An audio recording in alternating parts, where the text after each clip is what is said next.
No technician could fix it. But the poor boy looked at the harvester and worked a miracle. Richard Thompson paced back and forth across the property, staring at the massive harvester stalled in the middle of the soybean plantation. 3 specialized technicians had already examined the million-dollar machine for 2 full days, but none could figure out why it kept stopping at the same point during harvest. That's when a dark-skinned boy, no more than 10 years old, approached the fence separating the dirt road from the farm.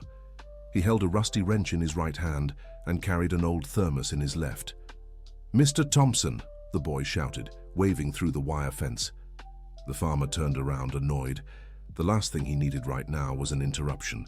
The entire harvest was at risk, and every lost hour meant thousands of dollars down the drain. "What do you want, kid? Can't you see I'm busy?" Richard replied, without moving closer. "I know what's wrong with your machine," said Tyler, pointing at the harvester. "My grandma Margaret sent me here." Richard stopped pacing. How did this kid know about the problem? The news hadn't spread in Milltown. Only the farm workers and technicians knew about the situation. "Who's your grandmother?" the farmer asked, now curious. "Mrs. Margaret, the one with the yellow house at the town entrance. She said you needed help and that I could fix your harvester." Frank, the farm's foreman, walked over laughing loudly. "Boss, now even kids think they know machines. Send this brat away before he causes more trouble." Richard studied Tyler more carefully. The boy wore a faded brown t-shirt and patched-up shorts. His bare feet were calloused from walking the dirt roads, but there was something in his eyes that caught the farmer's attention, a determination he didn't expect from someone so young. "How do you know about the harvester?" Richard pressed. "My grandpa William worked with old machines his whole life. Before he passed, he taught me a lot. Grandma Margaret always said one day I'd need to use that knowledge to help someone. Dear listener, if you're enjoying the story, don't forget to like and especially subscribe to the channel. It helps us a lot as we're just starting out. Now, back to the story." Frank shook his head dismissively. "Boss, let's not waste time with this. The technicians from New York City are coming tomorrow. This kid will only get in the way." "Let him speak," Richard said, crossing his arms. "What exactly do you think you know about the machine?" Tyler took a deep breath and pointed at the harvester with his wrench. "It's not stopping because of an engine problem. If it were, it wouldn't start at all. It stops because something's jamming the system when it reaches a certain work pressure." The 3 technicians near the machine exchanged glances. The boy had described exactly what they suspected, but couldn't confirm. "Anyone could say that," Frank scoffed. "Doesn't prove anything." "Can I take a closer look at the machine?" Tyler asked.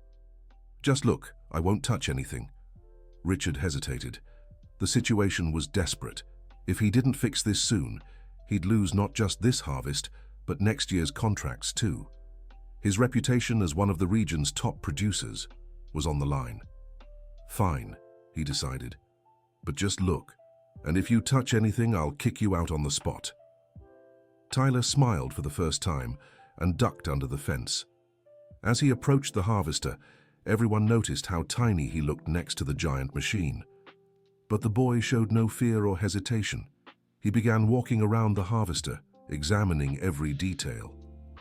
He would stop every now and then, press his ear close to certain parts, examine the visible connections. "What are you doing?" asked one of the technicians. "My grandpa taught me that machines talk to those who know how to listen. Every noise, every vibration tells a story." Frank laughed loudly. "Now the machine's talking. What kind of nonsense is this?" But Mr. Thompson was watching Tyler with growing attention. The kid wasn't fooling around. His movements were methodical, almost professional, as if he really knew what he was looking for. After 20 minutes of silent observation, Tyler stepped back from the machine and looked straight at Mr. Thompson. "Can I ask you something about when the problem started?" "Go ahead," replied the farmer. "How long has it been since this machine had a full maintenance check? I'm not talking about an oil or filter change. I mean opening it up and inspecting every single part." Mr. Thompson fell silent. The question had hit a sore spot. To save money, he had postponed preventive maintenance for nearly 2 years. "That doesn't matter," Frank cut in. "The machine always worked fine." "It worked until now," Tyler corrected. "But some parts wear down slowly. When they reach their limit, They start locking up the system to protect themselves. One of the technicians stepped closer, intrigued. Are you talking about the thermal protection system? Not just thermal, Tyler explained. My grandpa used to say the old machines had safeguards. The new manuals don't even mention. Safeguards the manufacturers built in, but only the folks who worked with them back then knew about. Mr. Thompson felt a chill. His father had bought that harvester 15 years ago, straight from an old farmer who was retiring. He'd never considered there might be undocumented systems. You're just guessing, Frank said. This kid doesn't know anything. Then let me try, Tyler pleaded. If I can't fix it, you lose nothing. If you can, I'll pay you the same as I'd pay the technicians from New York City, Mr. Thompson promised. Tyler shook his head. I don't want money for myself. I want you to help my mom. She's sick and needs expensive medicine. The sincerity in the boy's voice struck Mr. Thompson unexpectedly. How long had it been since he'd seen someone ask for help for someone else instead of themselves? All right, he decided. You can try, but under supervision, and if anything goes wrong, I'll take full responsibility, Tyler interrupted. Frank leaned in and whispered to Mr. Thompson. Boss, this is crazy. If that kid wrecks the machine, the loss will be huge. The machine's been down for 2 days, Mr. Thompson replied loudly. It can't get any worse. Tyler walked up to the harvester with his wrench, but before starting he paused and looked at everyone present. I'll need you all to let me work in silence. Noise messes with concentration. You've got 15 minutes, Mr. Thompson said. After that, we stop everything. Tyler nodded and moved to the side of the machine. He began inspecting an area none of the technicians had checked thoroughly, the auxiliary systems access panel. As he worked, he murmured softly, as if talking to someone. Mr. Thompson wondered if the boy really believed the machine could talk to him, or if it was just his way of focusing. After a few minutes, Tyler stopped tinkering and just listened. He pressed his ear close to a small opening and closed his eyes. Found anything? Mr. Thompson asked impatiently. I think so, Tyler said, eyes still shut. But it's not what you're thinking. He stepped back from the machine and looked straight at Mr. Thompson. The problem isn't in the part you've all been checking.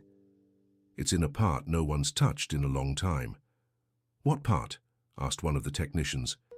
The automatic lubrication system. There's a part inside that's stuck. When the machine strains too much, it shuts down to protect itself. Frank huffed angrily. That's impossible. The technicians already checked the entire lubrication system. They checked the obvious parts, Tyler corrected, but this machine has a dual system. One everyone knows about and another that only kicks in under special conditions. Richard felt his heart race. This made sense. His father had always said that Harvester was special, that it had features modern machines no longer had. How do you know this? He asked. My grandpa worked on a farm with a machine just like this. He told me the old manufacturers put dual safety systems in the most expensive machines to protect the buyer's investment. Tyler pointed to a small panel on the right side of the machine. It's there, but to reach it, I'll need to remove some parts, and I'll need help. Richard looked at the technicians. 2 seemed skeptical, but the third, an older man named Michael, nodded slowly. Makes sense, Michael said. These old machines really did have systems you don't see anymore. You know this machine? Tyler asked Michael. I know the model. Worked with one like it about 10 years ago, but I never had to touch the backup system. Tyler smiled. Then you can help me get there without breaking anything important. Richard made a decision. Do what needs to be done, but be very careful. The next 30 minutes were tense. Tyler guided Michael on which parts to remove, explaining each step. The others watched silently, some curious, others doubtful. When they finally reached the compartment Tyler had indicated, everyone crowded in to look. My God, Michael murmured. There really is something here. At the back of the compartment, a small metal piece was clearly stuck. Around it, old grease and dried lubricant showed the system hadn't worked in years. How did you know it was there? Richard asked, impressed. My grandpa William always said, when a machine stops for no reason, it's protecting itself, and the protection's always in the places no one touches. Tyler picked up his wrench and carefully began working the stuck part. His movements were precise, almost delicate. "Easy," Michael muttered. "If that piece breaks—" "It won't," Tyler said confidently. "It's just stuck. Needs a gentle touch." After a few minutes of careful work, a small click signaled the piece had loosened. "There," Tyler said, stepping back. "Now you can start the machine." Richard hesitated. What if it didn't work? What if the problem was something else? What if the kid had broken something important? "Try it, boss," Michael encouraged. "The kid might be right." Richard climbed into the harvester's cab and turned the key. The engine started normally, as it always did. But this time, when he put the machine in motion, it didn't stop. The harvester moved through the field, cutting and processing soybeans without hesitation. The engine sounded different, smoother, like the machine was finally breathing right. Everyone stood silent, watching it work perfectly. After 5 uninterrupted minutes, Richard shut off the engine and climbed down. Tyler stood by the machine, smiling shyly. His grease-stained hands held the wrench like a trophy. "How did you learn this?" Richard asked, still amazed. "My grandpa William.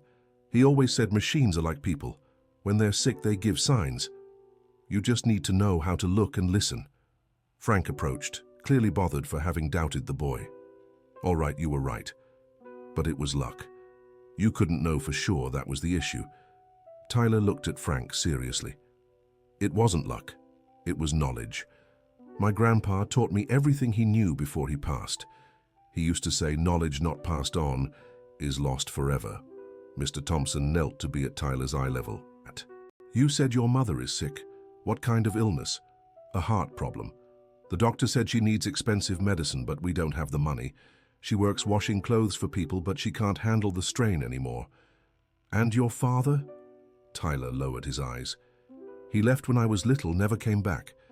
Mr. Thompson felt a pang in his chest. How could such a young boy carry so much responsibility? "Where do you live?" "With Grandma Margaret, in the yellow house at the entrance to Milltown. She's not doing well either, has leg problems and can't work anymore."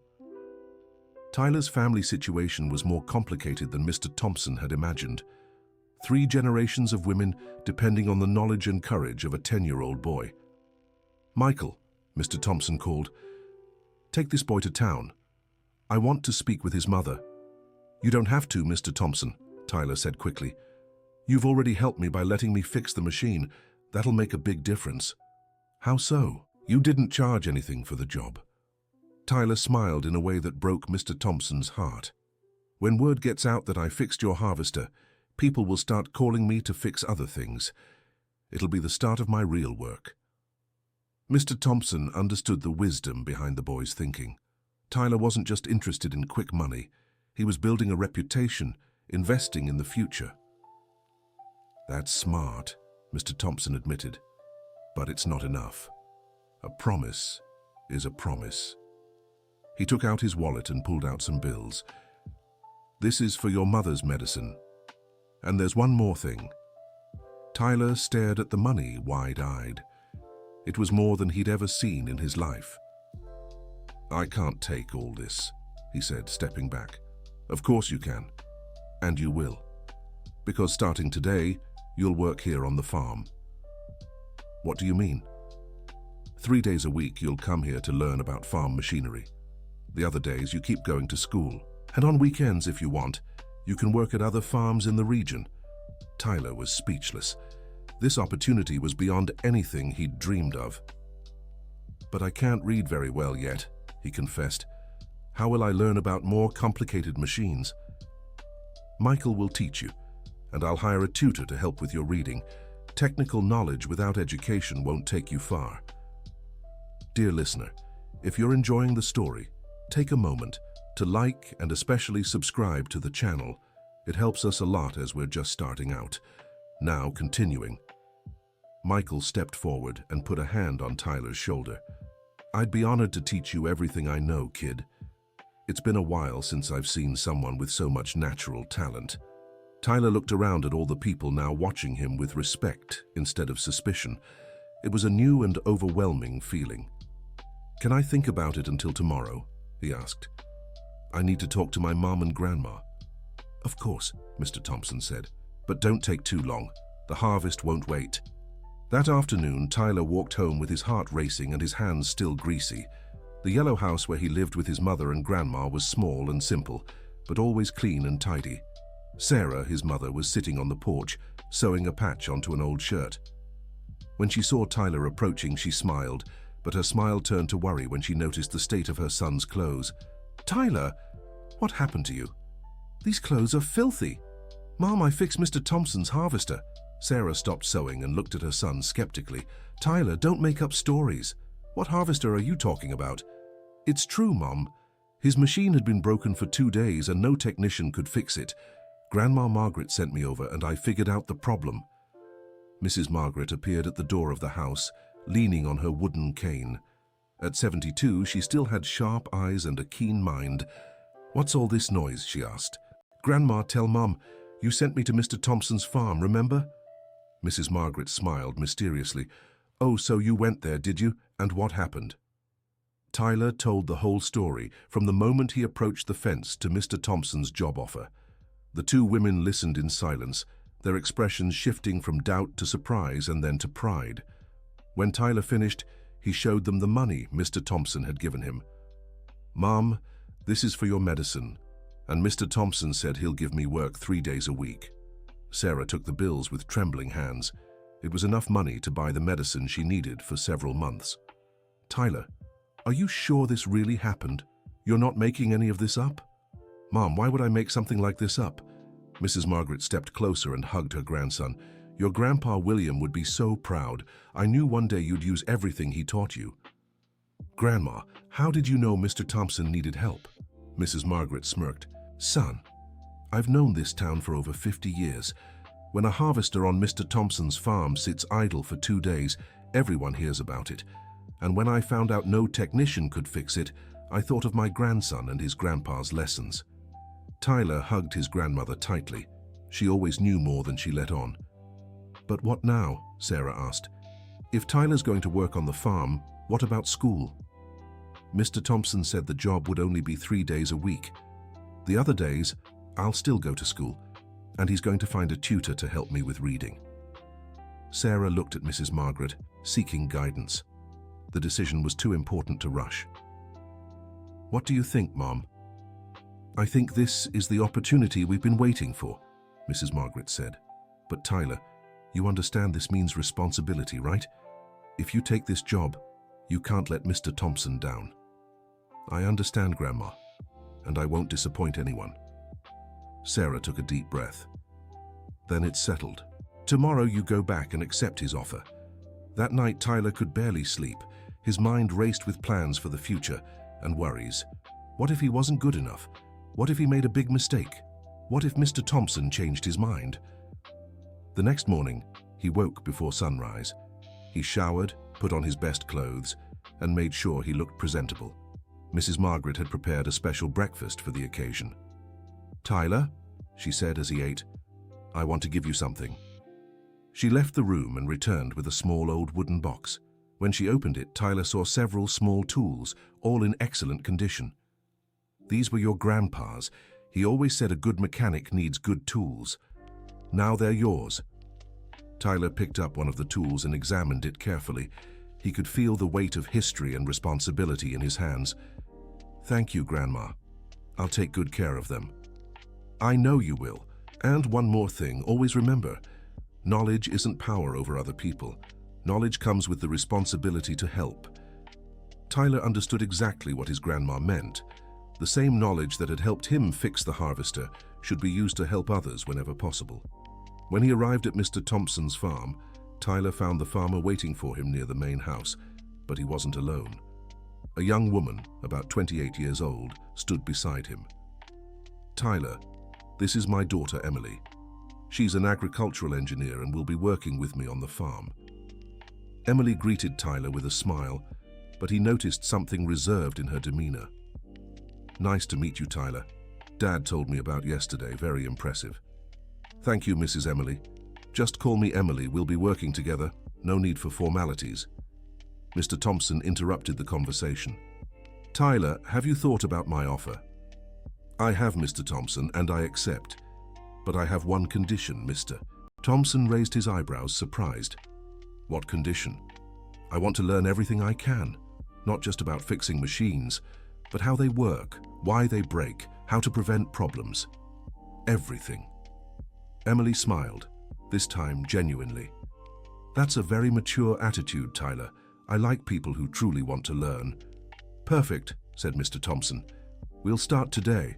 Michael is waiting for you in the equipment barn. Tyler followed Mr. Thompson and Emily to a large barn where several farming machines were stored. Michael was there, along with 3 other workers Tyler didn't know. Everyone, this is Tyler. Starting today, he'll be working with us 3 days a week, learning about equipment maintenance and repair. The workers greeted Tyler politely, but he could tell not everyone seemed thrilled about working with a kid. Tyler, said Michael, let's start with the basics. I want you to tell me everything your grandpa taught you about machines. For the next 2 hours, Tyler shared all the knowledge he'd absorbed from William. He talked about identifying problems by sound, examining worn parts, and recognizing when a machine was being overworked. Michael and the others listened with growing interest. It was clear that despite his age, Tyler had solid practical knowledge. Very good, said Michael when Tyler finished. Now I'll teach you some things your grandpa probably didn't know, because machines have advanced a lot in recent years. They spent the rest of the morning examining different equipment, with Michael explaining technological improvements and new diagnostic methods. Tyler asked smart questions and soaked it all up like a sponge. At lunchtime, Mr. Thompson appeared in the barn. How's it going? Very well, boss, Michael replied. This kid has an amazing knack for it. Seems like he was born for this. Tyler's chest swelled with pride, but he tried to stay composed. Tyler, said Mr. Thompson, I want to show you something. They left the barn and walked to a part of the farm where several old machines were stored. Some looked like they'd been abandoned for years. These machines don't work anymore. Most have problems no one could solve. How about making it your project to figure out what's wrong with them? Tyler looked at the old machines with interest. Some were models his grandpa had mentioned, others were completely unfamiliar. Can I work on them? Go ahead. They're no use as they are. If you can get any of them running, it'll be a win. If not, you'll still learn a lot trying. Tyler approached the first machine, an old tractor that looked like it had been sitting for at least 5 years. He began examining it with the same care he had used on the harvester. Why are these machines here? He asked. Some break down and repairs get too expensive. It's cheaper to buy a new one than fix the old. Others become obsolete, and we replace them with newer models. Tyler nodded but kept inspecting the tractor. Something didn't add up. The machine seemed in better condition than Mr. Thompson had suggested. Mr. Thompson, can I try starting this tractor?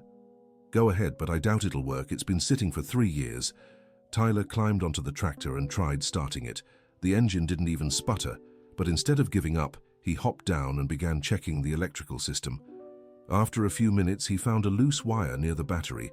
When he reconnected it and tried again, the engine coughed a few times before roaring to life. How is this possible? Mr. Thompson asked, stunned. That tractor was dead. Sometimes the problem is simpler than it seems, Tyler said. My grandpa always said, before looking for a complicated issue, check if the simple one's staring you in the face. Mr. Thompson looked at Tyler with a mix of admiration and suspicion. How could a 10-year-old solve problems even experienced technicians couldn't?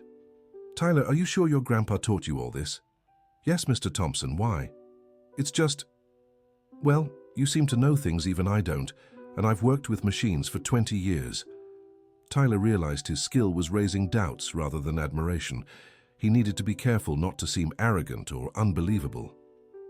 I'm just applying what I learned, he explained. My grandpa always said knowledge without practice is worthless, and practice without knowledge is dangerous. Your grandpa sounds like a very wise man. He was. Grandma Margaret always tells stories about him. Says he could get any machine running, no matter how old. Mr. Thompson smiled. I'd like to meet your grandma. She sounds interesting. She'd love that. Grandma adores talking about the past. They returned to the main barn, where Michael and the other workers were still busy. When they saw Mr. Thompson and Tyler arrived with the tractor running. Everyone stopped what they were doing. "No way," one worker muttered. "That tractor was done for." "Not at all," Tyler said. "Just had a loose wire." Michael shook his head, impressed. "Kid, in 3 hours you've done more than we managed in 3 years.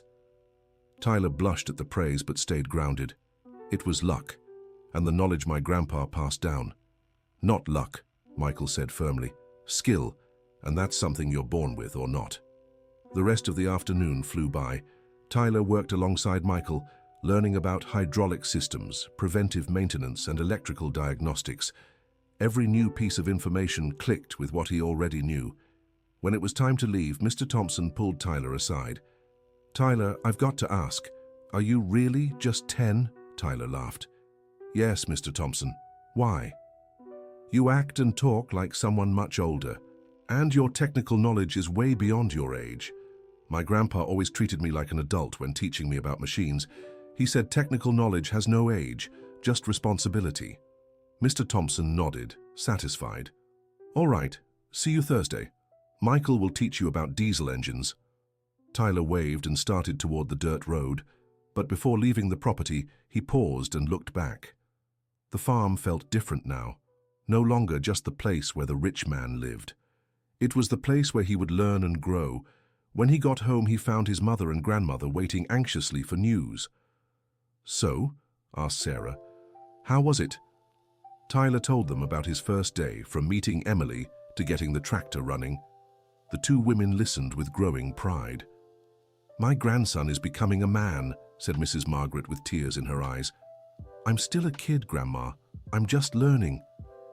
"That's exactly how you become a man," she replied. "By taking on responsibilities and keeping your commitments." That night, as they ate the vegetable soup Sarah had prepared, Tyler thought about how much his life had changed in just 2 days. A week ago, he was just a poor kid selling water on the side of the road.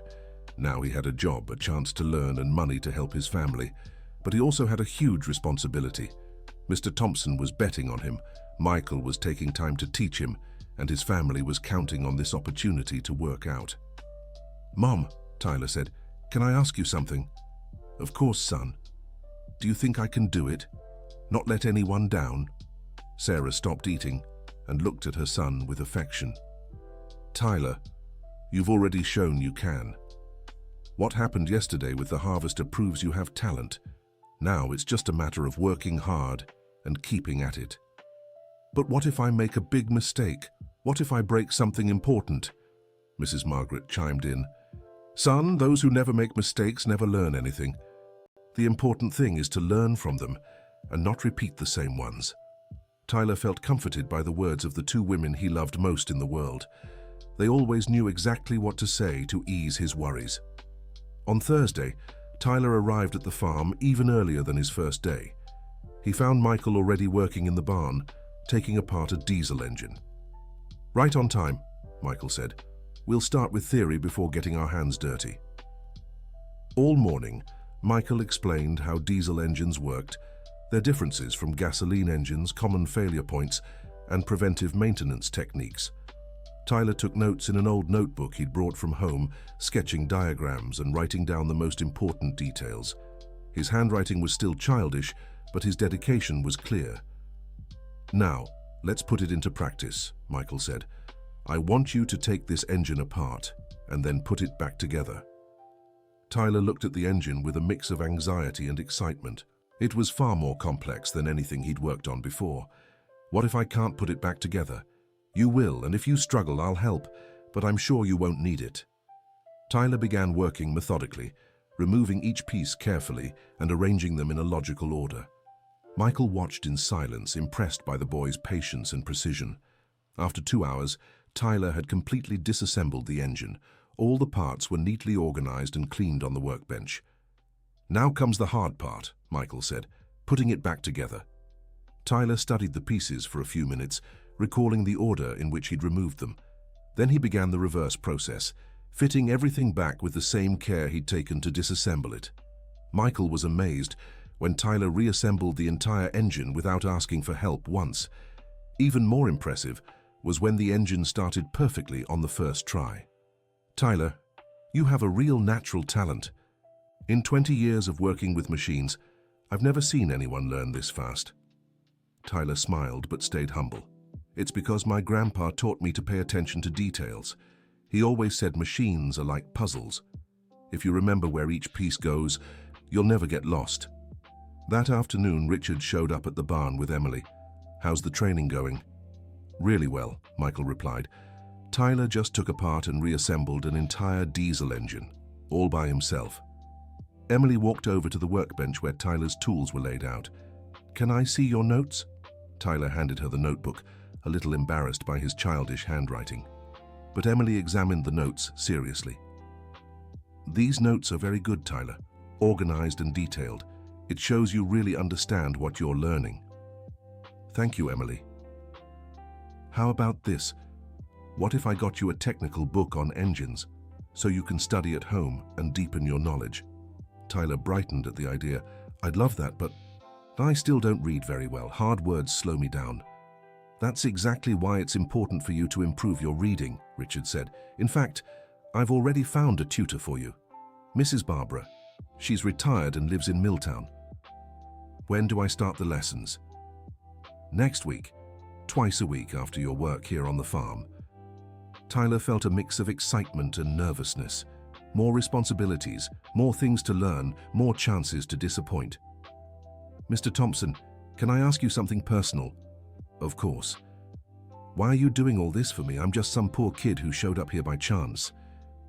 Richard stayed silent for a moment, thinking. Tyler, when I was young, people helped me because they believed in me. Without that help, I never could have built all this. He gestured to the farm around them. Now it's my turn to help someone with potential.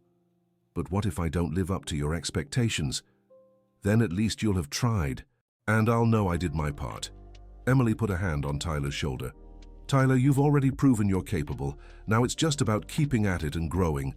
No one expects you to be perfect. Dear listener, if you're enjoying the story, don't forget to like and subscribe to the channel. It really helps us who are just starting out. Now, back to the story. When Tyler got home that afternoon, he found an unexpected situation. His mother was in the kitchen, talking to a woman he didn't know. Tyler, you're just in time, Sarah said. This is Mrs. Susan, Mrs. Margaret's neighbor. She came by to meet you. Mrs. Susan was a middle-aged woman with graying hair and a warm smile. So you're the famous Tyler who fixed Mr. Thompson's harvester? Yes, ma'am. Well, I came to make you an offer. My husband has a small repair shop in Milltown, and our old welding machine isn't working. Do you think you could take a look? Tyler glanced at his mother for guidance. You can go, Sarah said, but only if it doesn't interfere with your work on the farm. It won't, Tyler assured her. I can go on Saturday if that works. Perfect, Mrs. Susan said, and of course, we'll pay you for the job. After Mrs. Susan left, Tyler talked to his mother about the new opportunity. Mom, do you think I'm ready to take jobs from other people? I think so, son, but remember what Grandma always says. Only take on work you're sure you can handle. Welding machines aren't too complicated. My grandpa taught me the basics about electric welding. Then it's settled, just be careful not to overcommit yourself. On Saturday, Tyler went to Mrs. Susan's husband's repair shop. It was a small, simple place, but well organized. Mr. Frank, the owner, greeted Tyler with initial skepticism.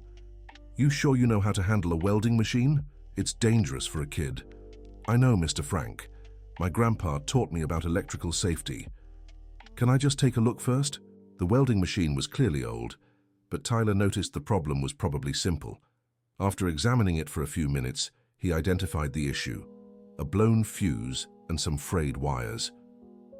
Mr. Frank, do you have a new fuse and some electrical tape? Yes, I do. Is that all you need? That's it. But I'll also need to replace some wires because they're dangerous. In less than an hour, Tyler had completely repaired the machine. When Mr. Frank tested it, it worked perfectly. Kid, you're a miracle worker. I was thinking about buying a new machine because I thought this one was done for. Tyler smiled, proud of a job well done. It was just maintenance. If you take good care of it, it'll last many more years. Mr. Frank paid Tyler and even gave him an extra tip for the quality of the work. Tyler, if you want, you can come here any Saturday. There's always something needing repair. Tyler accepted the offer eagerly. Another source of income and more chances to practice his skills. When he got home, he found Mrs. Margaret sitting on the porch, as she always did on Saturday afternoons. "So, my grandson, how was it at the repair shop?" Tyler told her about the successful repair and the offer of regular work on Saturdays. "Grandma, do you think I'm taking on too much responsibility for my age?" Mrs. Margaret thought before answering. "Tyler, responsibility doesn't have an age. It's about maturity, and you're showing a maturity many adults don't have." "But what if I mess up something important?"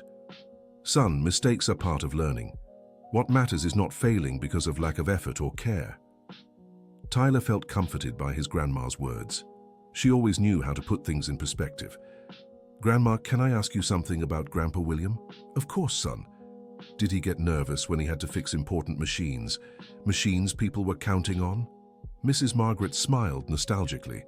"Your grandpa always said nervous was someone who didn't know what they were doing. If you know your work, you stay focused, not nervous." "So when I get nervous, it's because I don't know enough yet?" "No, son. You get nervous because you care about doing a good job. That's a good sign." Tyler understood the difference. Nervousness from technical insecurity was bad. Nervousness from responsibility was a sign of maturity. The following Monday, Tyler returned to the farm for another day of learning. But this time, Richard had a surprise waiting for him. "Tyler, I want you to meet someone. This is Dr. Henry, the region's veterinarian. He also tinkers with machines as a hobby." Dr. Henry was a tall, thin man around 40 with a friendly smile. "Pleasure to meet you, Tyler. I've heard a lot about your talents." "Pleasure, Doctor. Richard told me you're interested in learning about engines. Would you like to learn about boat engines too?" Tyler was intrigued. "Boat? I've never seen a boat engine. It's very different from land engines. It has unique challenges because of water and humidity. How about coming with me next weekend to check it out?" Tyler looked at Richard, who nodded encouragingly. "You can go. It'll be a good experience."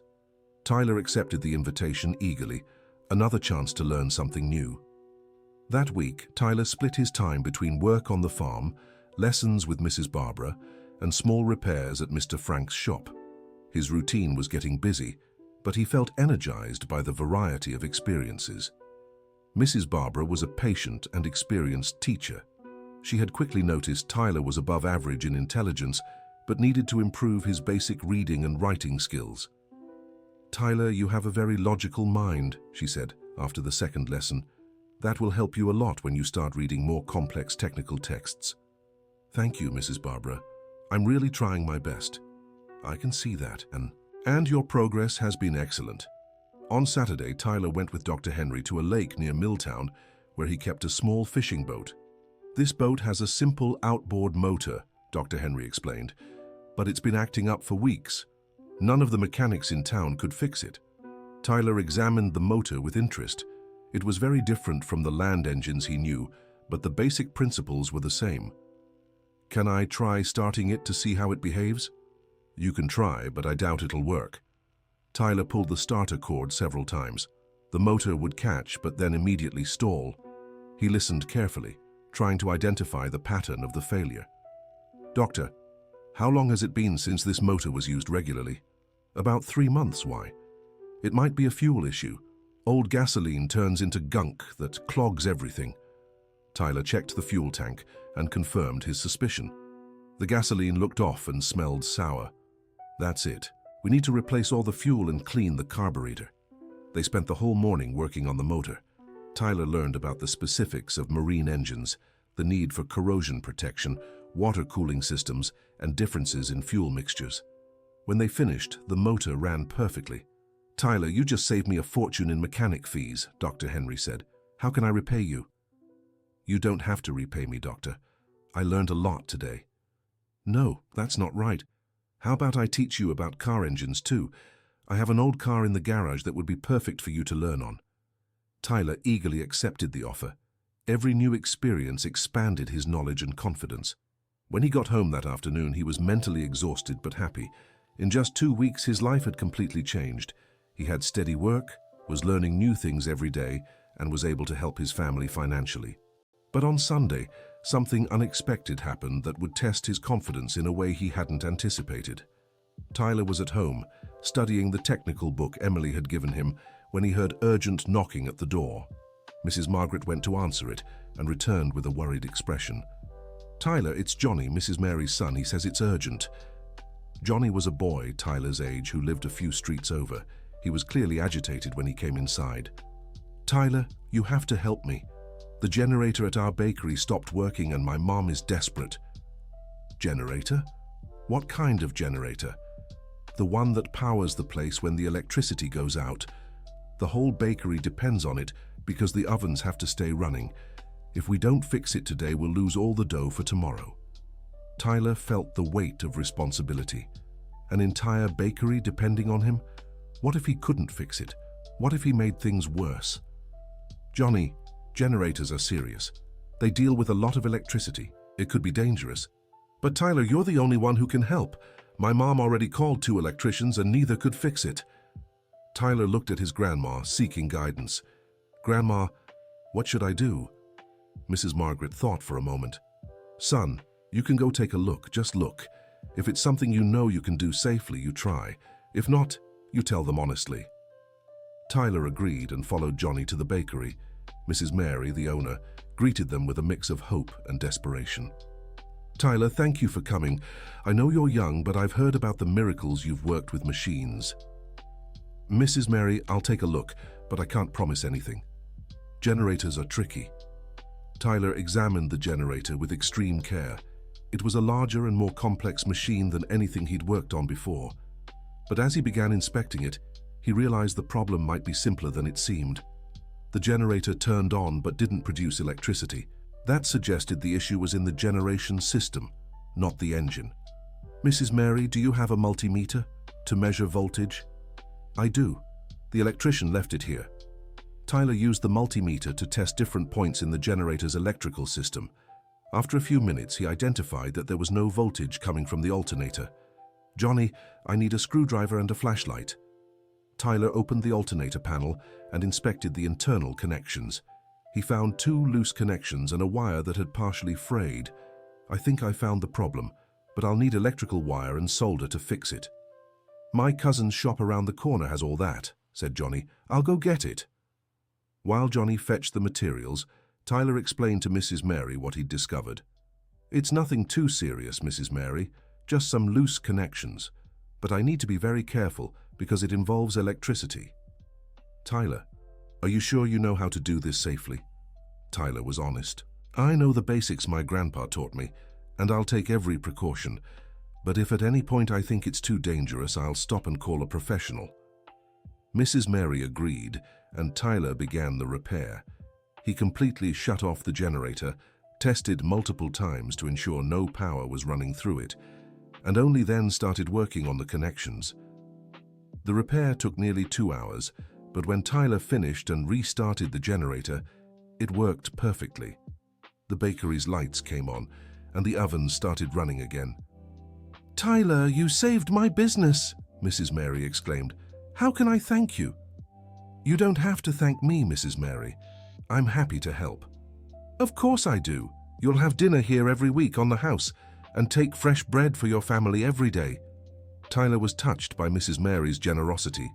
But more than that, he was proud to have solved such an important problem for the community. When he got home, his mother and grandma were waiting anxiously for news. "So, were you able to help?" Tyler told them the whole story, from inspecting the generator to the successful repair. "My grandson is becoming famous," Mrs. Margaret said proudly. "Be careful not to get a big head, Tyler," Sarah warned. "Success can go to your head." "I won't, Mum.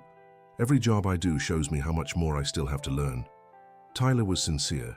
Each new challenge revealed gaps in his knowledge and new areas he needed to study. The following week, word about the bakery's generator repair spread through Milltown. Tyler started getting requests for help from all sorts of people, some with simple problems, others with more complex situations. Mr. Thompson noticed Tyler arriving at the farm more tired than usual. "Tyler, Are you taking on too many jobs outside of here? Tyler was honest about all the requests he'd been getting. I understand wanting to help people, but be careful not to compromise the quality of your learning here. I know, Mr. Thompson, but how can I say no when people need help? Emily, who'd been listening, suggested a solution. Tyler, what if you set some rules, like only taking jobs you're sure you can handle and just one extra job a week? The idea made sense to Tyler. He needed to learn how to manage his time and responsibilities. That's a good idea. I'll start being more selective. For the rest of that week, Tyler put his new rule into practice. When he received 3 requests for help, he chose only one: assisting Mr. Raymond, a small-scale farmer who was having trouble with a water pump. The work on the water pump turned out to be more complicated than Tyler had anticipated. The issue wasn't mechanical, but related to the suction system.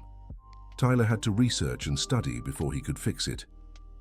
Tyler, Mr. Raymond said after the pump was working again, could you teach me some basic maintenance so I don't always have to rely on outside help?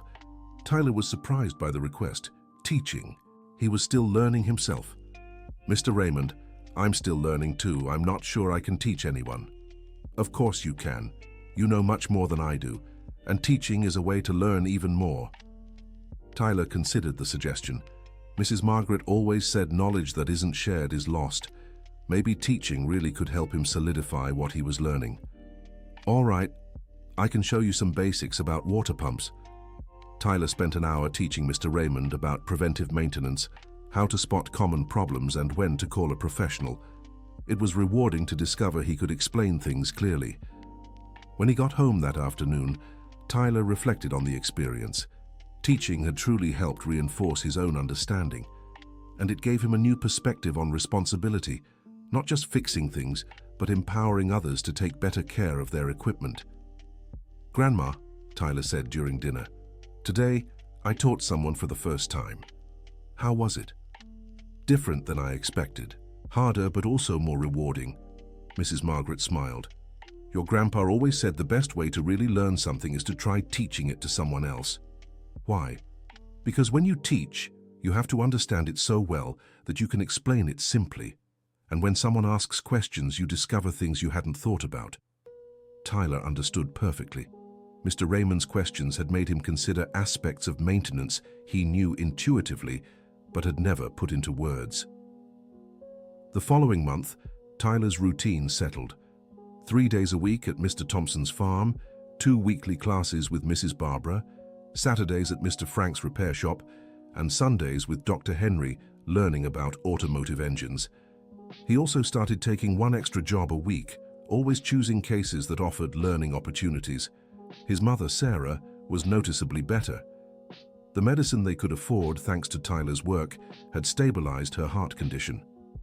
She even managed to return to part-time work, further improving the family's finances.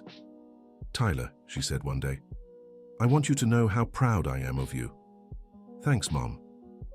But I also want you to remember you're still a kid. You don't have to carry the weight of the world on your shoulders." Tyler understood her concern. Sometimes he felt older than he was, taking on responsibilities meant for adults. "I know, Mom. I'm trying to balance everything. And you're doing great. Just don't forget to be a kid, too."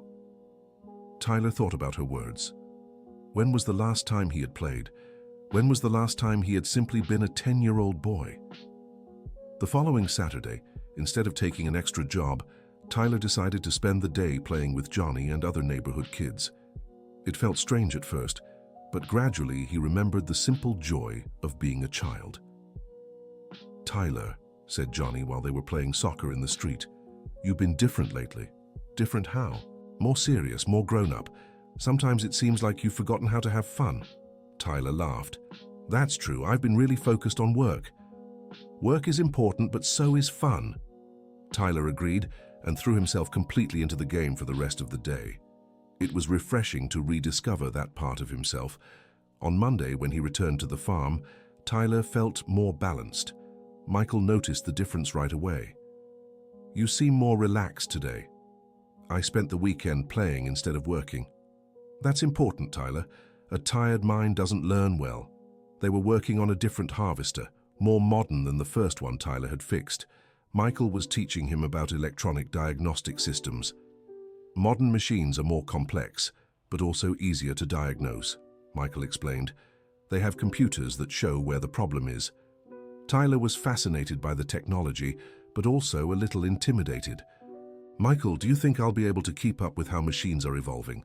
They're getting really complicated. Tyler, you have something that can't be taught, mechanical intuition.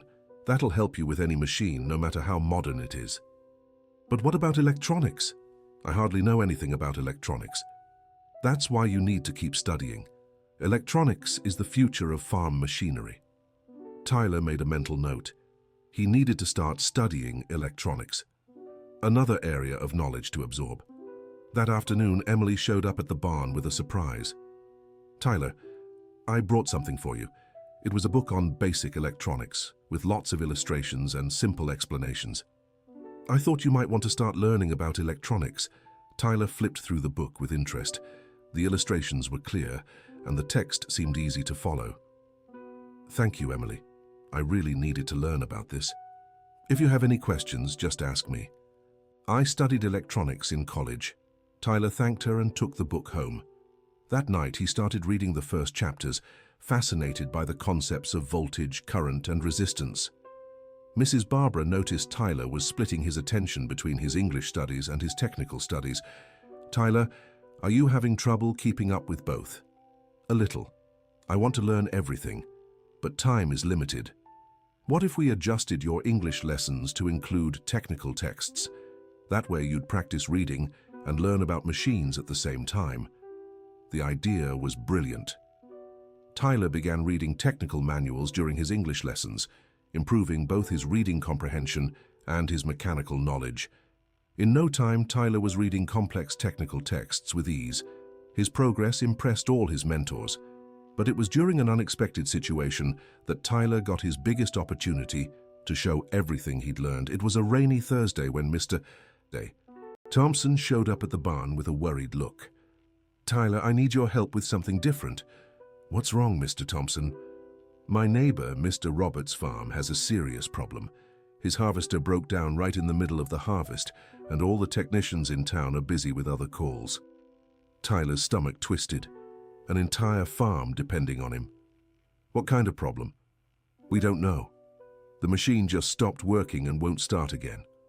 Mr. Robert is desperate because every day that passes, he's losing money. Tyler took a deep breath.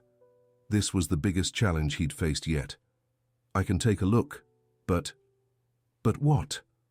What if it's something I can't fix? What if I make it worse?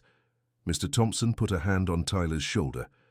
Tyler, you've proven your skills many times before. Even if you can't fix it, at least you tried. Tyler agreed to go to Mr. Roberts' farm. When they arrived, they found the farmer pacing nervously beside the stalled harvester. Mr. Thompson, thank you for coming. And is this the famous Tyler? That's me, Mr. Robert. I'll take a look at your machine. Tyler approached the harvester with his toolkit. It was a different model from any he'd seen before, more modern and complex. He started with the basics. He tried turning it on and observed its behavior. The machine showed no signs of life. Not even the dashboard lights came on. Mr. Robert, when was the last time the machine worked normally? Yesterday morning.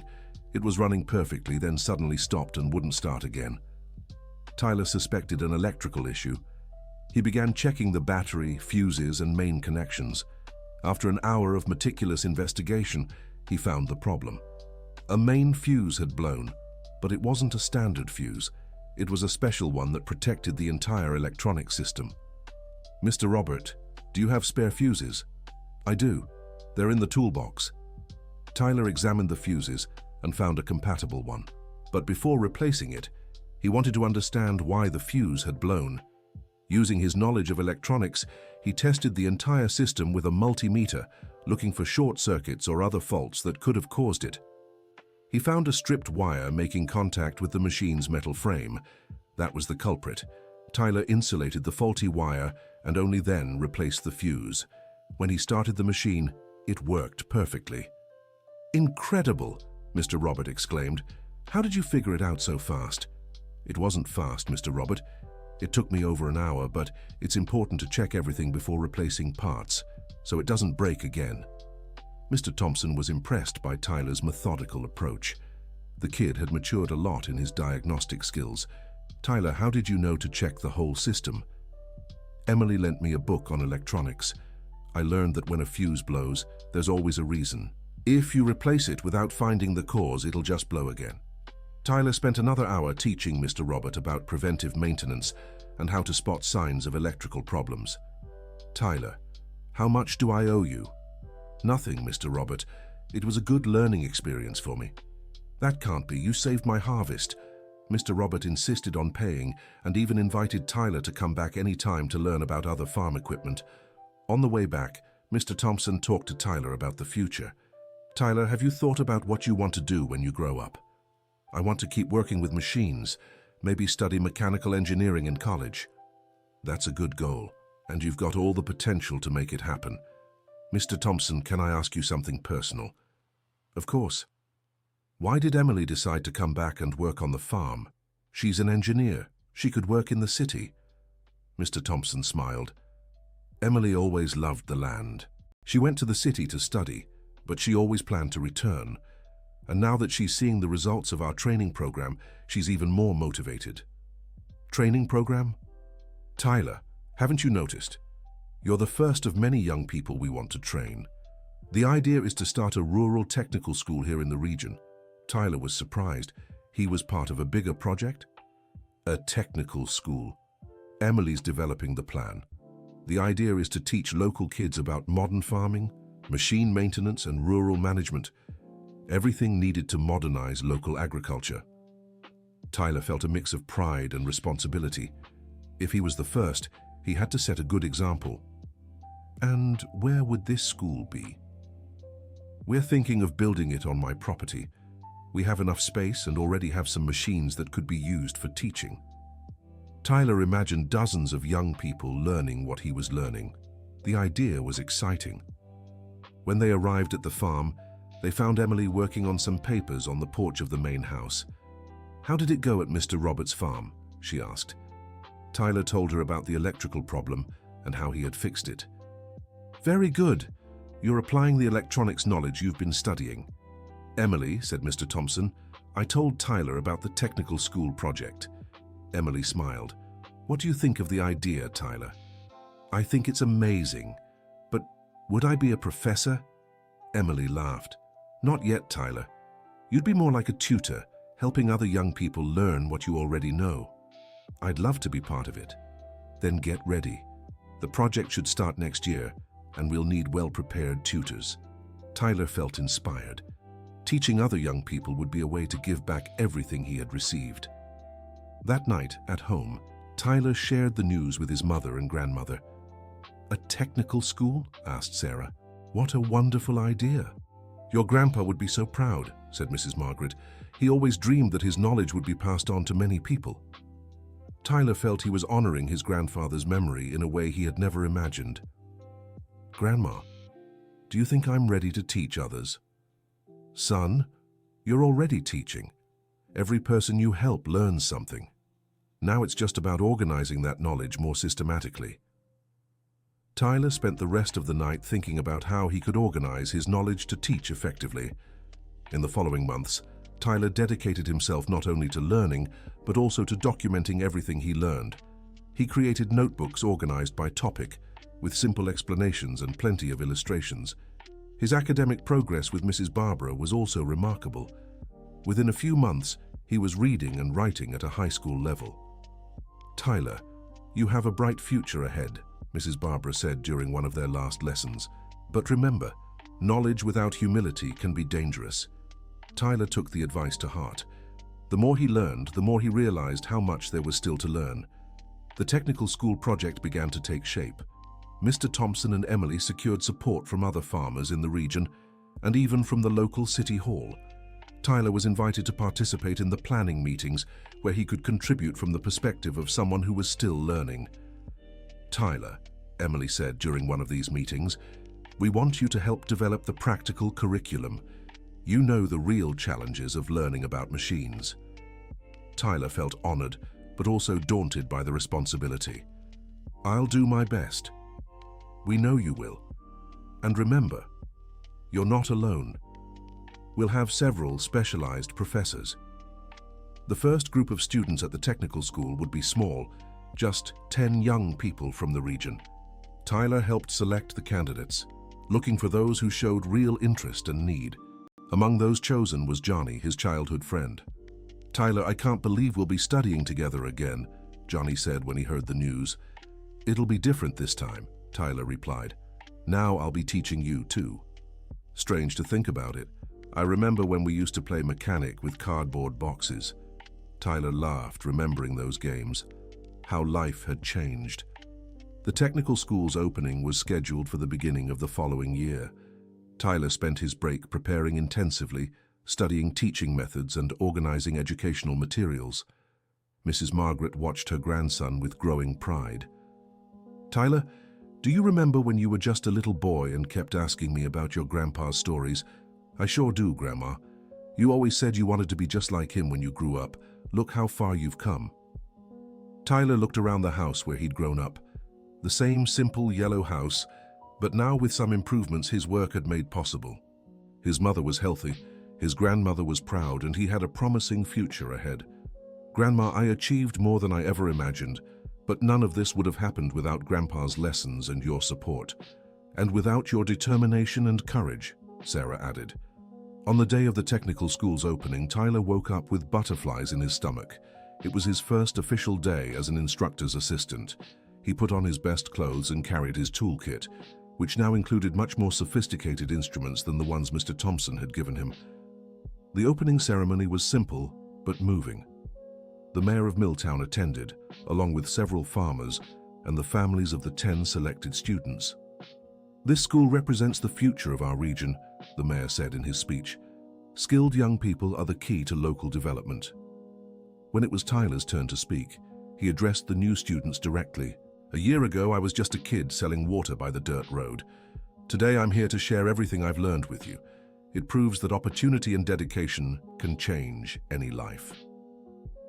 After the ceremony, Tyler led his first official class. The topic was Basic Principles of Machine Operation. "Before you learn to fix anything," Tyler told the class, "you need to understand how things work when they're running right." He used a method he'd developed, always starting with simple examples and gradually moving to more complex situations. The first machine he showed was a small lawnmower engine, completely disassembled. "Can anyone tell me what makes an engine run?" Johnny raised his hand. "Fuel?" "Fuel is part of the answer, but it needs 3 more things: air, ignition, and compression. Without any one of these 4, the engine won't run." Tyler spent the whole class explaining how each component contributed to the machine's operation. The students asked many questions. Some he could answer, others he promised to research. "Tyler," one student asked at the end of class, "how did you learn all this?" "The same way you will, with a lot of curiosity, a lot of mistakes, and a lot of effort." After the first week of classes, Tyler met with Emily to review progress. "How are you feeling as an instructor?" "It's harder than I expected," Tyler admitted, "but also more rewarding." "What's the hardest part?" "Explaining things that feel natural to me and dealing with different learning paces." Emily nodded. "That's normal. Even experienced professors face these challenges. The key is adapting to each student's needs." Tyler kept refining his teaching methods. He created step-by-step practical exercises, developed analogies for complex concepts, and learned to recognize when a student was struggling. 3 months into classes, the students could already perform basic maintenance on their own. Tyler felt fulfilled seeing each one's progress, but it was during an emergency that he realized how much he'd grown as a leader. One Friday afternoon, an urgent call came in. The water pump supplying the school had stopped working, and without water, there could be no classes on Monday. "Tyler," Emily said, "how about turning this into a hands-on lesson for your students?" Tyler liked the idea. It was a chance to show how to apply knowledge in real-life situations. He gathered the 10 students around the water pump and explained the situation. "Folks, this is a real problem. If we don't fix it, We won't have class on Monday. Let's work together to figure it out. Tyler organized the students into pairs, each responsible for checking a different part of the system: electrical supply, suction system, mechanical parts, etc. Remember what we've learned. First observe, then test. Only touch something when you're sure what you're doing. The students worked with focus and method. Tyler moved between the pairs, guiding them and answering questions. After an hour of systematic investigation, one pair found the issue: a clog in the suction pipe. Great job, everyone. You diagnosed it correctly. Now let's fix it together. The repair took 2 more hours but was completed successfully. More importantly, every student participated actively and learned hands-on. "Tyler," Johnny said when they finished, "that was the best class we've ever had." Why? Because it was real. We weren't just learning, we were solving an actual problem. Tyler understood the importance of that experience. Theoretical learning mattered, but practical application was essential. From that day on, Tyler incorporated more real-world situations into the curriculum. Students began joining him on some of his outside jobs, observing how he handled clients and unexpected challenges. The technical school's success quickly spread through the region. Other farmers started requesting additional classes. "Tyler," Mr. Thompson said during a meeting, "we need to expand the program. There's demand for at least 3 more classes." Tyler felt proud, but also worried. "Mr. Thompson, I'm still learning to be an instructor. I'm not sure I can handle many more students. That's why we'll hire more instructors, but we want you to oversee the hands-on training for all classes."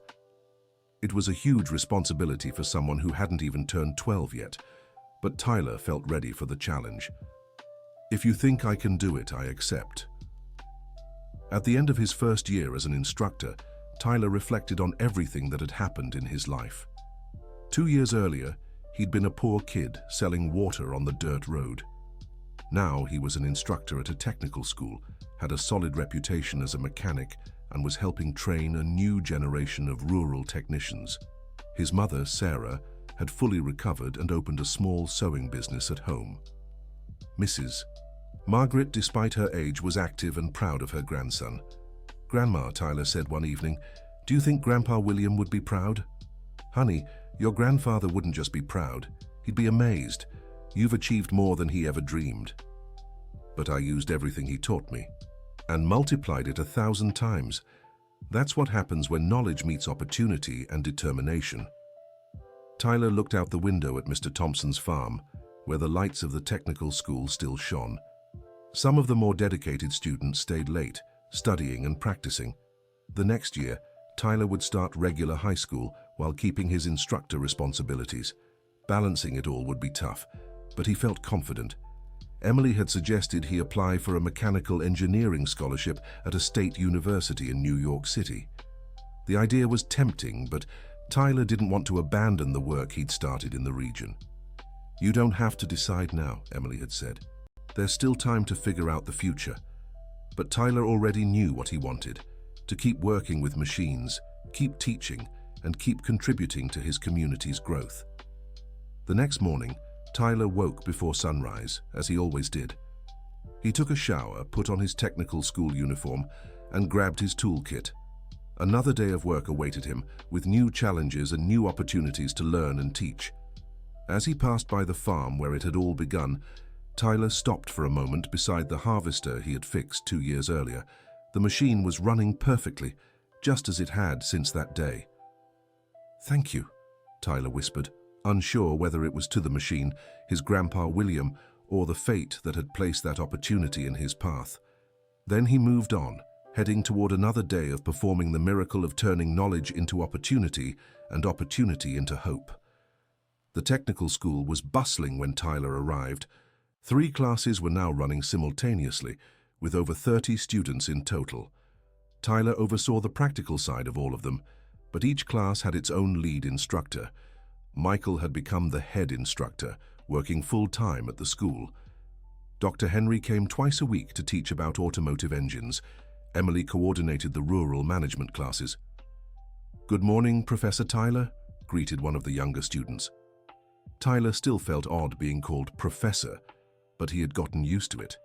To those young students, he really was a teacher, even though he was only a few years older. The first lesson of the day was about electronic diagnostics in modern machinery. Tyler had prepared a presentation using a projector, connecting basic electronics concepts with practical applications. Folks, remember, electronics in machines is no different from electronics anywhere else. The physical laws are the same. What changes is the application.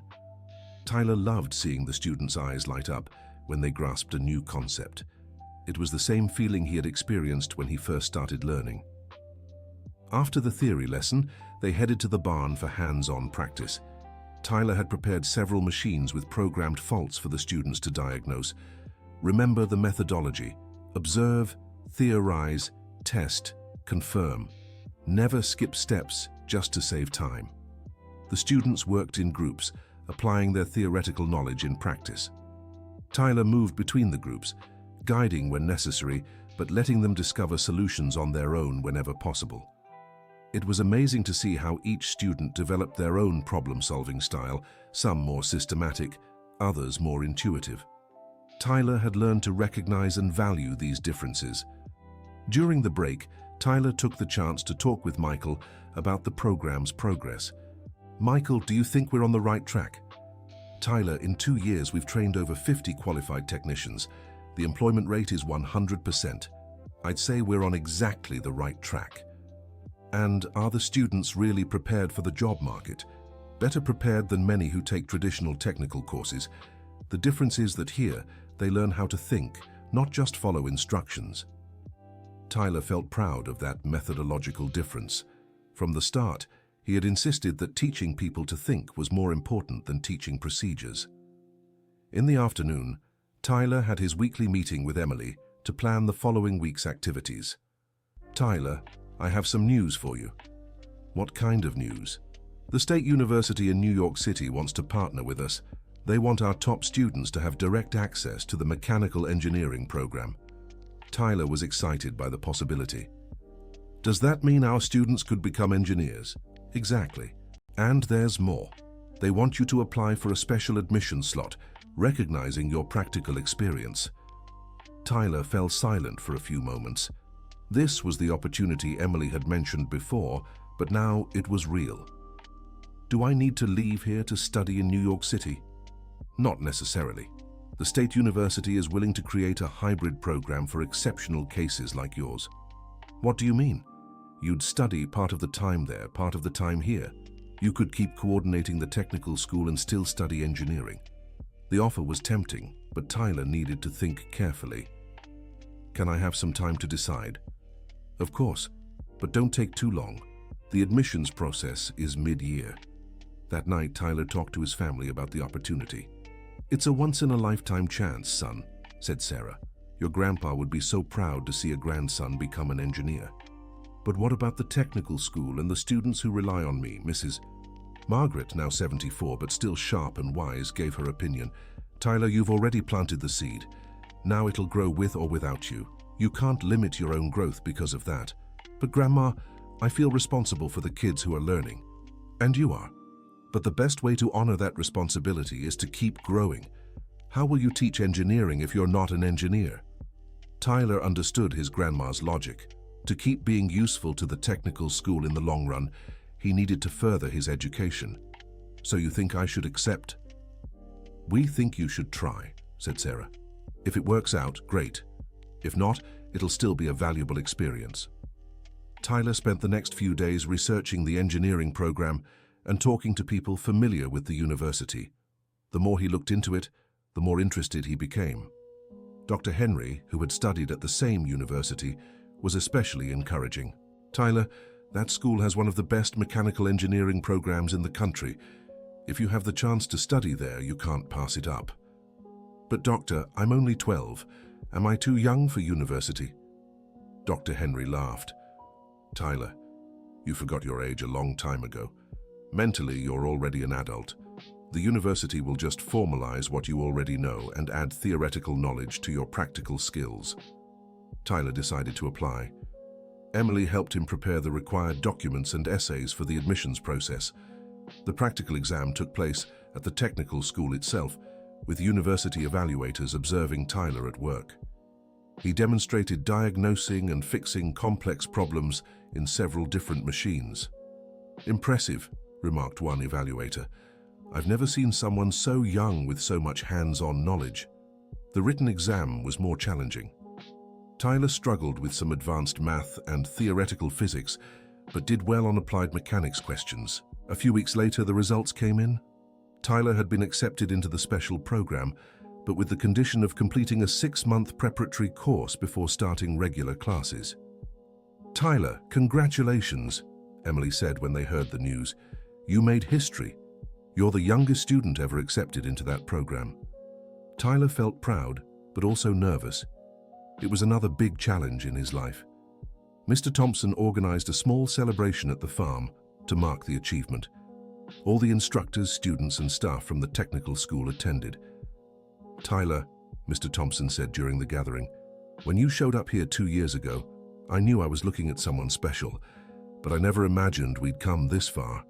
"I didn't either, Mr. Thompson. None of this would have been possible if you hadn't believed in me. We just gave you the opportunity. You're the one who made it happen." The prep course started 2 months later. Tyler traveled to New York City once a week for intensive classes in math, physics, and chemistry. It was unlike anything he'd studied before. The knowledge was more abstract, more theoretical, but Tyler managed to connect it with his practical experience. "Professor," Tyler asked during a physics class, "does this torque formula relate to the force a wrench applies to a bolt?" "Exactly," the professor replied, impressed. "You've perfectly grasped the practical application." Tyler discovered that his hands-on experience was a huge advantage at the university. He could visualize and understand concepts that other students found abstract. During this time, the technical school continued running smoothly. Michael took full charge of the practical coordination, with Tyler contributing whenever he was present. "Tyler," Michael said one day, "you've managed to create a teaching method that works even when you're not here all the time." "How so?" "The students have learned to teach each other. The more advanced ones help the beginners. You've built a culture of collaborative learning." Tyler felt proud of this progress. It meant the technical school had become self-sustaining. When the regular university courses began, Tyler faced new challenges. He was in a class with much older students, many already with professional experience. At first, some classmates treated him as a curiosity. A 12-year-old at the state university drew attention, but Tyler quickly proved he belonged.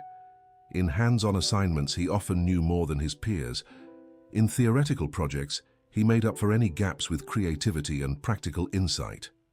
"Tyler," a classmate said after a group project, "how do you come up with solutions no one else thinks of?" "I think it's because I've seen these problems in real life. In theory, we sometimes overcomplicate things that are simple." Tyler kept a busy routine, 3 days a week at the university, 2 at the technical school, and weekends free for studying and rest. His family remained his anchor. Mrs. Margaret, despite her age, still offered wise advice. "Grandma, sometimes I feel lost. It's all so much at once." "Sweetheart, when you're growing, you always feel a little lost. It means you're stepping out of your comfort zone." "But what if I can't handle everything?" "Tyler, look at all you've already done. If anyone in the world can handle it, it's you." By the end of his first year, Tyler took stock of his progress. His grades were excellent, especially in practical subjects. In theoretical ones, he was average but steadily improving. The technical school had expanded again and now served over 60 students across 5 classes. Some former students had opened their own repair shops, while others worked as specialized technicians on farms in the region. "Tyler," Emily said during a meeting, "I think it's time you start thinking about your final project." "But I've only just begun." In engineering, the final project is developed throughout the course. It's best to start early. Tyler reflected on what kind of project he'd like to pursue. He wanted something useful for his community that also showcased everything he'd learned. The idea came during a conversation with Mr. Frank at the repair shop, where Tyler had started working on weekends. "Tyler, have you ever thought about designing a specialized machine for small-scale farmers? Something cheaper than big machinery but more efficient than hand tools?" The suggestion planted a seed in Tyler's mind. What if he could design agricultural equipment tailored to small farms? He began researching the needs of small producers in the region. He discovered that many problems could be solved with simple, affordable machines, but they didn't exist on the market. "Professor," Tyler said to his advisor at the university, "I'd like to develop a project on mechanization for small rural farms." "Interesting, it's a topic with great social relevance, but would you have access to small farmers for research?" "Yes, I do. I know dozens of them in my region." The professor approved the topic and Tyler began working on the research. He spent months visiting small farms, talking to farmers, understanding their struggles and needs. What he found was surprising. Many small farmers wasted time and money on tasks that could be mechanized with simple, affordable equipment. Tyler identified three main problems: planting in small areas, grain processing, and moving small loads. For each issue, he began sketching solutions, not complex machines like those used on large farms, but simple, efficient, and accessible equipment. "Tyler," Michael said when he saw the first sketches, "these ideas are brilliant. Why hasn't anyone thought of this before?" "I think it's because the people who design machines usually don't know small farmers, and the people who know small farmers usually don't design machines." Tyler was in the unique position of understanding both worlds. He had the technical knowledge to design and the practical experience to grasp real needs. During his second year at the university, Tyler developed prototypes for his three main machines: an improved manual seeder, a portable grain huller, and a motorized cart for transport. The prototypes were tested on actual farms, with user feedback incorporated into the designs. "Tyler," said Mr. Robert, who tested the seeder, "this equipment will revolutionize planting for us small farmers. It's 3 times faster than planting by hand and much more precise." Each successful test motivated Tyler to refine the designs further. In his third year, Tyler began thinking about the commercial viability of his equipment. What if he could start a company to manufacture and sell these products? Emily helped him draft a basic business plan. The numbers were promising. There was enough demand in the region to justify production. "Tyler," Mr. Thompson said when he saw the plan, "if you're looking for investment to start production, I'd be interested in joining." The offer was tempting, but Tyler wanted to finish university before thinking about a business. "Mr. Thompson, I really appreciate the offer, but I think I should focus on my studies first. After I graduate, we can talk about it." In his fourth year, Tyler perfected his prototypes and documented the entire development process. His graduation project was becoming something far greater than just an academic exercise. The project defense was scheduled for the end of the year. Tyler was nervous but confident. He had dedicated 4 years of his life to this work. "Members of the committee," Tyler said on the day of the defense, "my project was born from a real need I observed in my community. It's not just an academic exercise, but a practical solution to real problems." Tyler presented each machine, explained the development process, showed test results, and discussed commercial viability. The committee was impressed not only by the technical quality of the work, but also by its social relevance and practical feasibility. "Tyler," his advisor said, "in 20 years of advising, I've never seen a project with so much potential for real impact." Tyler passed with top marks. At 16, he was graduating as a mechanical engineer. The graduation ceremony was a special moment. His entire family was present. Sarah, proud and emotional, Mrs. Margaret, at 78 years old, radiant with joy. "Grandma," said Tyler after the ceremony, "would Grandpa William be proud?" "Son, your grandfather wouldn't just be proud, he'd be surprised. You've achieved more than he ever dreamed for himself." At the graduation party, Tyler reunited with several people who had marked his journey. Richard, Emily, Michael, Dr. Henry, Mrs. Barbara, even Mrs. Mary from the bakery was there. "Tyler," Richard said during a speech, "6 years ago, you were just a kid who showed up at my farm with a rusty wrench. Today, you're an engineer and a potential entrepreneur. This proves that opportunity and talent can transform any life." After graduation, Tyler faced an important decision. What to do next? He had job offers from big companies in New York City. He had Richard's proposal to partner in manufacturing his equipment. He had invitations to pursue a master's degree and continue at the university. But Tyler already knew what he wanted, to return to his community and put his knowledge to work for local development. "Emily," Tyler said, "I want to accept your father's offer. Let's set up a factory to make equipment for small producers." "Are you sure? You have much better financial offers." "I'm sure. Money isn't everything. I want to make a difference in the lives of the people who helped me get here." The factory was set up near the technical school. Tyler hired several former students as employees, creating a virtuous cycle of local development. His equipment was an immediate success, simple, efficient, and affordable. Small producers from across the region began using his inventions. "Tyler," Mr. Roberts said a year later, "your equipment increased my productivity by 50%. Now I can compete with bigger producers." Stories like this multiplied. The factory grew, and Tyler had to expand production. The technical school also evolved, now offering specialized courses in maintaining the equipment Tyler manufactured. "It's a perfect system," Emily remarked. "The school trains technicians, the factory provides jobs, and the equipment improves producers' lives."